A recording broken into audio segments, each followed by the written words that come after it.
Good morning, children. I'm going to continue the lesson. So in the previous class, we saw there are certain arrangements in a machine which helps the motion which is applied on the force which is applied on one part of the machine can be carried to the other parts of the machine. One more arrangement is there, what we have to learn, that is called as gear. You must have heard the word gear, isn't it? Where have you heard the word gear? Yes, if you have a car at home, you can see when your father or mother is driving, you can see they are going on changing the gears, isn't it? There is a stick-like thing in front. You can see 1, 2, 3, 4, 5 written on it and reverse written on it. So what do?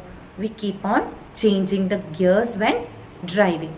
So how is the gear changed? When we have started driving, we will be in one gear. When it moves faster, we shift it to the next more and more gears. If you have to go very fast, we put it to the maximum highest gear. What is a gear? Teacher will show you that. See, I have a model of a gear here. This is not what I made. Okay, this is a model of a gear. What is a gear? You can see they are round wheel type things, isn't it? This is made of metal. It is very heavy, so I am able to carry it like this. It is made of metal iron. They are iron circular pieces which has got corrugations. Corrugations means teeth-like arrangements in them. Can you see the teeth-like arrangements in them? Okay. Now these teeth-like arrangements are connected to one another here. Can you see? It is connected to one another. Putting into motion. When I am pressing, giving force here, that force will be carried on to the other gears. So you have to watch this. Okay. So when I am turning this wheel, it will make all the other wheels to move. Can you see? And it is interlocked. So why, when I am applying force only here, why are all these three moving? That is because these are interlocked in these teeth-like arrangements. Did you see that? Those are called as corrugations. So there are teeth-like arrangements on the wheel which is connected to one another. So when I turn like this, you can see the other wheels also moving. So this is a gear. So what is the use of a gear?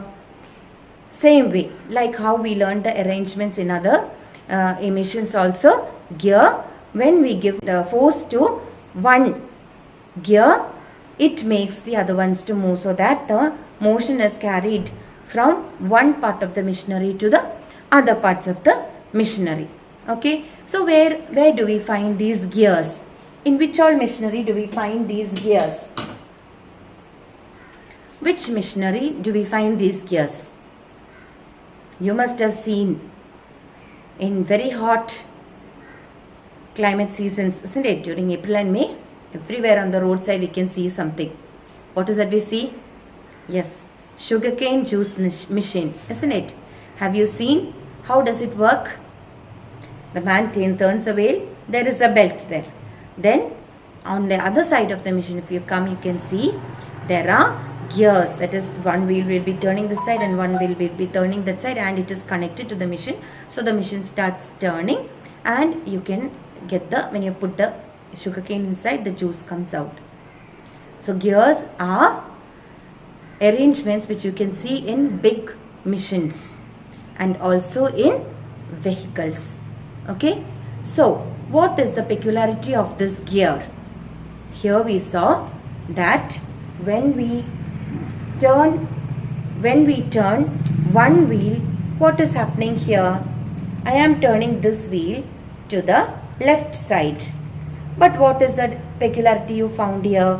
When I am turning the one wheel to the left side, this second gear is turning to the opposite side and the third gear is turning to the next opposite side. So here, which are the gears which are turning to the same side? Number 1, and number 3. So one thing you should understand, all the odd numbers, that is 1, 3, if there are more gears, 1, 3, 5, 7, like that it goes, it rotates to one side, and 2, 4, 6, 8 even numbers rotate to the opposite side. Okay, so here I am turning the gear to the left side, second gear is turning to the right side, third gear is turning to the left side. So this is how it puts things into motion. Now here one more thing we have to learn. I have kept the gears in a straight line now. Okay, this is a big gear, this is the next size of this, and this is smaller than the bigger one. So when I am turning this, observe and see whether the movement of the 3 gears are the same. To know that, I am going to put a mark on this with a piece of chalk. I am going to put a mark on this with a piece of chalk. So here I have put a mark with a piece of chalk. Okay, now it is a straight line. So after one turning, all these should come and stand in the straight line. Okay, now see, when I am turning this, you have to observe this one and this one. When I am turning this once, see how many times this is turning, see how many times this one is turning. Okay,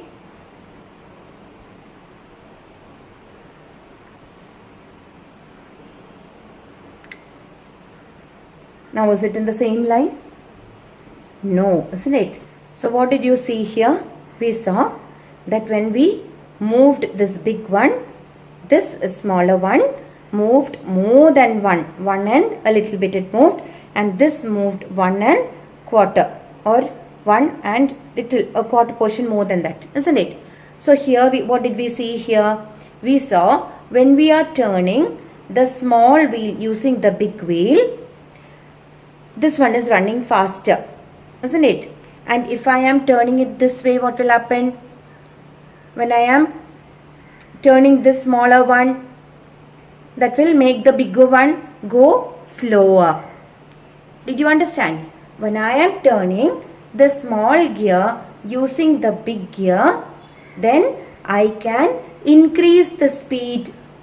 Okay, and when I am turning the big gear, big wheel using a small one, when I am turning this one will go slow.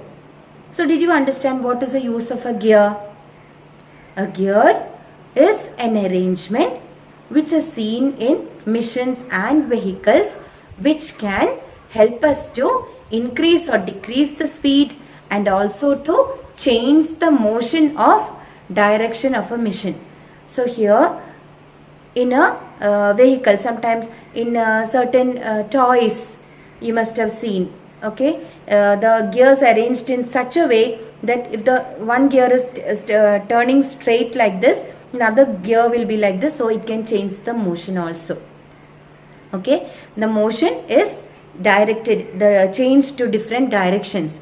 So the gear helps to change the direction of the motion, and also to increase the speed or decrease the speed of motion.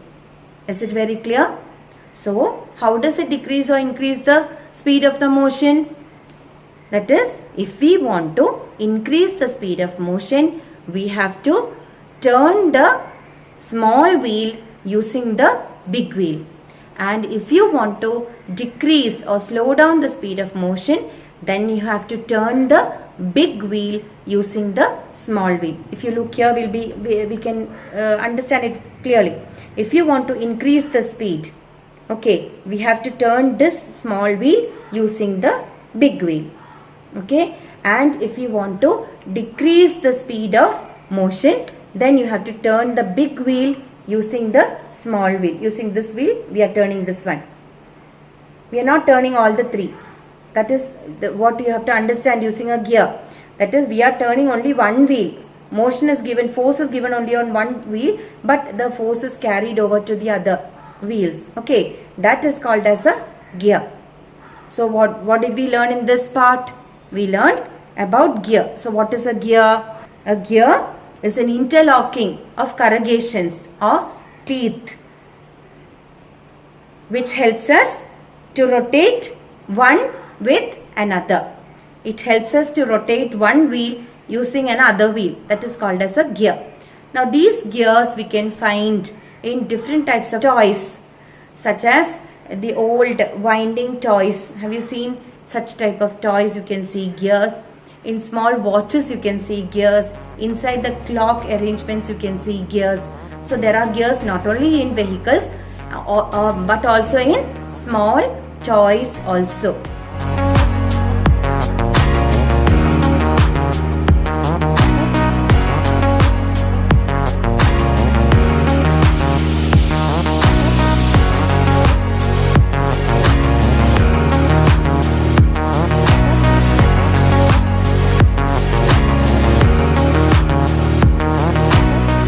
Gear helps us to put into motion, increase the speed or decrease the speed of a machine or a vehicle, and also to change the direction of motion of an object. Thank you.